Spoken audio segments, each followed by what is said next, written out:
नमस्कार विद्यार्थी मित्रो, मी प्राध्यापक श्रीनिवास भोंग अंडरस्टँडिंग इंडिया इंडियन कॉन्स्टिट्यूशन या विषयामध्ये आपण आज घटना समिती या विषयाची चर्चा करणार आहोत।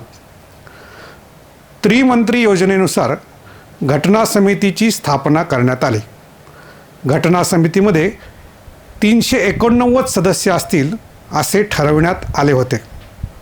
त्यामध्ये ब्रिटिश प्रांताचे 292, मुख्य कमिशनरच्या प्रांताचे 4 आणि संस्थानिकांच्या प्रांतामधले 93 सदस्य असतील असे ठरले। घटना समितीच्या सदस्यांची निवडणूक जुलै 1946 मध्ये झाली। या सदस्यांची निवड प्रांतिक विधिमंडळाच्या प्रतिनिधींच्या मार्फत करण्यात आली। एकूण घटना समितीमध्ये भारतीय राष्ट्रीय काँग्रेसला सर्वाधिक जागा मिळाल्या, त्यामुळे काँग्रेसचं या घटना समितीमध्ये नियंत्रण होतं। मात्र या कारणामुळे मुस्लिम लीगने घटना समितीच्या कामकाजावरती बहिष्कार टाकला होता। देशाच्या वेगवेगळ्या भागातील वेगवेगळ्या धर्माचे, पंथाचे, जाती जमातींचे, स्त्री पुरुष अशा सगळ्या समाज घटकांचं प्रतिनिधित्व भारतीय राज्यघटना समितीमध्ये होतं। भारतीय राज्यघटनेवरती आपले सदस्य निवडताना काँग्रेस पक्षाने अशाच स्वरूपाचा विचार करून विविध सदस्यांची निवड केली होती। घटना समितीची पहिली बैठक दिनांक 9 डिसेंबर 1946 रोजी दिल्ली येथे संविधान सभागृहात सुरू झाली। या बैठकीमध्ये 211 सदस्य उपस्थित होते। घटना समितीच्या कामकाजासंदर्भातील फ्रान्समधील तरतुदींचा विचार करून सर्वात ज्येष्ठ सदस्य डॉक्टर सच्चिदानंद सिन्हा यांची घटना समितीचे हंगामी अध्यक्ष म्हणून निवड झाली। त्यानंतर 11 डिसेंबर 1946ला घटना समितीचे कायम अध्यक्ष म्हणून डॉक्टर राजेंद्र प्रसाद यांची निवड झाली। Doctor B.N. राव यांची घटना समितीचे सल्लागार म्हणून निवड झाली। 13 डिसेंबर 1946 रोजी पंडित जवाहरलाल नेहरू यांनी आपल्या घटना समितीमध्ये उद्दिष्टांचा ठराव मांडला। या ठरावामधून भारताच्या राज्यघटनेचे तत्त्वज्ञान आणि मूलगामी विचार व्यक्त होतो। भारतीय घटना समितीचे कामकाज 9 डिसेंबर 1946 रोजी सुरू झालं आणि 26 नोव्हेंबर 1949ला संपलं। म्हणजे घटना समितीचं कामकाज एकूण 2 वर्ष 11 महिने आणि 18 दिवस चाललं। घटना समितीच्या एकूण 11 बैठका झाल्या। या बैठकांना 165 दिवस लागले। घटनेच्या मसुद्यावर 114 दिवस चर्चा विचार विनिमय करण्यात आला। या सगळ्या कामकाजावर 63,96,729 रुपये इतका खर्च झाला। 1947ला भारताच्या स्वातंत्र्याचा जो कायदा झाला त्याच्यानुसार घटना समिती ही सार्वभौम झाली। त्यानुसार घटना समितीला योग्य वाटतील अशा प्रकारची घटना तयार करण्याचे अधिकार मिळाले। या कायद्यानुसार घटना समितीला कायदेमंडळाचं स्वरूपही प्राप्त झालं। स्वतंत्र भारताची राज्यघटना बनवणं आणि देशाचे सर्वसाधारण कायदे बनवणं अशी 2 स्वतंत्र कार्य घटना समितीवरती या स्वातंत्र्याच्या कायद्यानुसार सोपवण्यात आली। टीकाकारांच्या मते घटना समितीवरती काँग्रेस पक्षाचं संपूर्ण वर्चस्व होतं।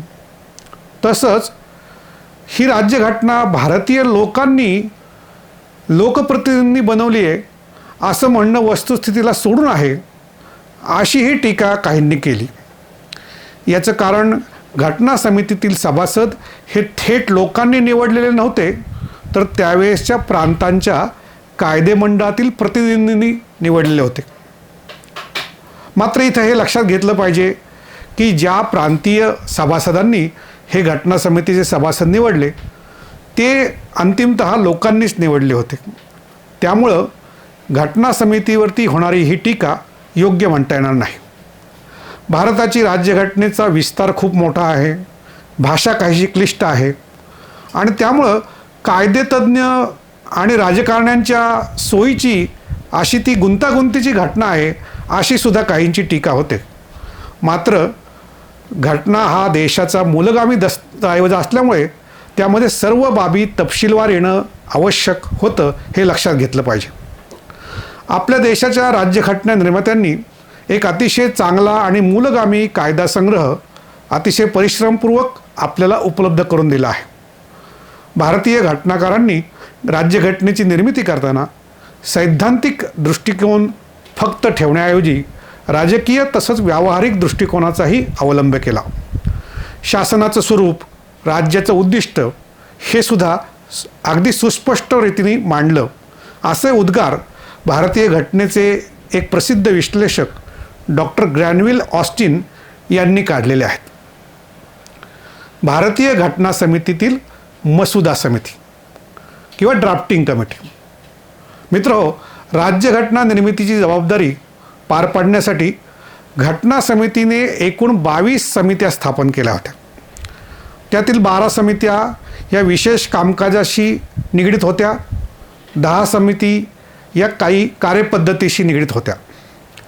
विशेष कामकाजासाठी म्हणून निवडलेल्या 12 समित्यांपैकी सगळ्यात महत्त्वाची समिती म्हणजे राज्यघटनेची मसुदा समिती किंवा ड्राफ्टिंग कमिटी. 29 ऑगस्ट 1947ला मसुदा समितीची स्थापना करण्यात आली. डॉक्टर बाबासाहेब आंबेडकर हे या मसुदा समितीचे अध्यक्ष होते. या मसुदा समितीवरच राज्यघटना लिहिण्याची जबाबदारी देण्यात आली होती. या समितीमध्ये इतरही 7 सदस्य होते.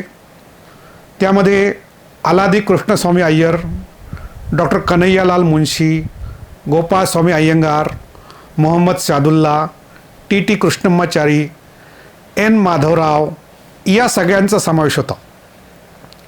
राज्यघटनेची निर्मिती करणं ही या समितीची महत्त्वाची जबाबदारी होती. अध्यक्ष म्हणून डॉक्टर बाबासाहेब आंबेडकरांनी ही जबाबदारी अतिशय समर्थपणे सांभाळली आणि म्हणूनच मसुदा समितीच्या अध्यक्षपदावरून डॉक्टर बाबासाहेब आंबेडकरांनी केलेलं काम हे त्यांना आपण भारतीय राज्यघटनेचे शिल्पकार हे बिरुद देऊन गेलं. आपण अतिशय आदराने त्यांचा उल्लेख भारतीय राज्यघटनेचे शिल्पकार म्हणून करतो. वेगवेगळ्या समित्यांनी दिलेल्या प्रस्तावांचा विचार करून घटनेच्या मसुदा समितीने आपल्या राज्यघटनेचा पहिला मसुदा तयार केला. तो 21 फेब्रुवारी 1948 रोजी घटना समितीला सुपूर्द करण्यात आला. या मसुद्यावर चर्चा करण्यासाठी आणि प्रस्ताव पाठवण्यासाठी भारतीय जनतेला देखील एकूण 8 महिन्याची मुदत दिली होती. जनतेने पाठवलेली मतं, सूचना, टीका याचाही विचार केला गेला. त्यानंतर मसुदा समितीने एक दुसरा मसुदा तयार केला. तो ऑक्टोबर 1948 प्रसिद्ध केला आणि राज्यघटनेचा अंतिम मसुदा 4 नोव्हेंबर 1948 सादर केला. आपल्या राज्यघटनेच्या अंतिम मसुद्याची एकूण 3 वाचने झाली. पहिलं वाचन 4 नोव्हेंबर ते 9 नोव्हेंबर 1948 दरम्यान झालं. दुसरं 15 नोव्हेंबर 1948 ते 17 ऑक्टोबर 1949 झालं आणि तिसरं वाचन 14 नोव्हेंबर 1949 ते 26 नोव्हेंबर 1949 या काळात झालं. हा सगळा कामकाजाचा कालावधी 114 दिवस असा विचार विनिमयाचा ठरतो. डॉक्टर बाबासाहेब आंबेडकरांनी राज्यघटनेच्या संमतीचा ठराव मांडला आणि तो ठराव मंजूर झाला तो 26 नोव्हेंबर 1949 रोजी. भारतीय राज्यघटना समितीच्या त्या दिवशी उपस्थित असलेल्या 284 सदस्यांनी या ठरावावरती आपली स्वाक्षरी केली आणि त्यानंतर 2 महिन्यांनी म्हणजे 26 जानेवारी 1950 रोजी भारतीय राज्यघटनेची अंमलबजावणी सुरू झाली. त्यामुळंच 26 नोव्हेंबर हा दिवस हा भारतीय प्रजासत्ताक दिन म्हणून आपण साजरा करतो. मित्रहो, आज आपण घटना समिती, तिचं कामकाज, तिची रचना याची माहिती घेतली. भारतीय घटनेसंदर्भात अधिक माहिती घेऊयात पुढील व्हिडिओमध्ये. धन्यवाद.